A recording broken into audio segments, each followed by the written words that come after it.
মাসব্যাপী ঢাকা আন্তর্জাতিক বাণিজ্য মেলার ৩০তম আসর শুরু হচ্ছে আগামী ১ জানুয়ারি। মেলা প্রাঙ্গণে চলছে শেষ মুহূর্তের প্রস্তুতি। সে খবর জানাতেই পূর্বাচলের বাংলাদেশ চায়না ফ্রেন্ডশিপ এক্সিবিশন সেন্টারে আছেন রিপোর্টার তোফাজ্জল হোসেন। সরাসরি চলে যাচ্ছি তার কাছে। তোফাজ্জল,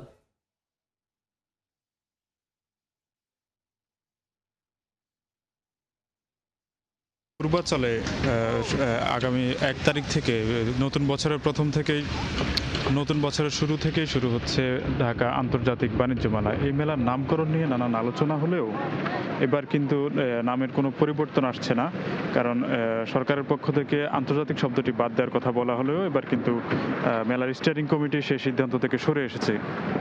মেলার আন্তর্জাতিক মান নিয়ে আসলে প্রশ্ন থাকার কারণেই এই আন্তর্জাতিক শব্দটি বাদ দেওয়ার বিষয়ে আলোচনা উঠেছিল।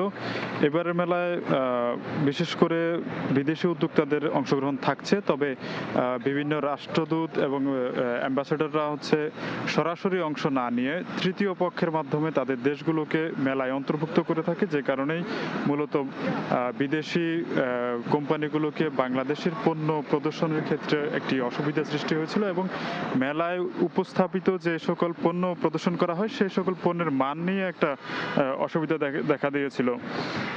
আর এবারের মেলায় শিশুদের জন্য বিশেষ করে 2টি শিশু পার্ক থাকছে এবং পণ্যের প্রসার ও বিপণনের জন্য মেলায় সিটিং কর্নার থাকছে। শিশুদের নির্মল চিত্ত বিনোদনের জন্য মেলায় থাকছে আর অন্যদিকে মেলার একদমই প্রস্তুতির শেষ পর্যায়ে এসেও পুরোপুরি প্যাভিলিয়নগুলো পুরোপুরি প্রস্তুত হয়নি এবং 70% প্যাভিলিয়নের কাজ শেষের দিকে, বাকি 30% মতো প্যাভিলিয়ন এখনো শুরুই করতে পারেনি। অন্যদিকে বিদেশি যে প্যাভিলিয়নগুলো আছে, যে স্টলগুলো আছে, সেই স্টলগুলো এখনো একদমই প্রস্তুত নয়। অন্যদিকে মেলার গেটের কাজ মোটামুটি শেষের দিকে থাকলেও আর মাত্র 2 দিন হাতে সময় আছে, কিন্তু এখনো পুরোপুরি মেলার কাজ শেষ হয়নি।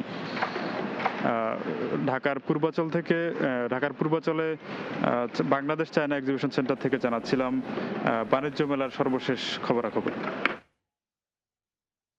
ঢাকা আন্তর্জাতিক বাণিজ্য মেলার প্রস্তুতির খবর জানাতে পূর্বাচল থেকে যুক্ত ছিলেন সহকর্মী তোফাজ্জল হোসেন।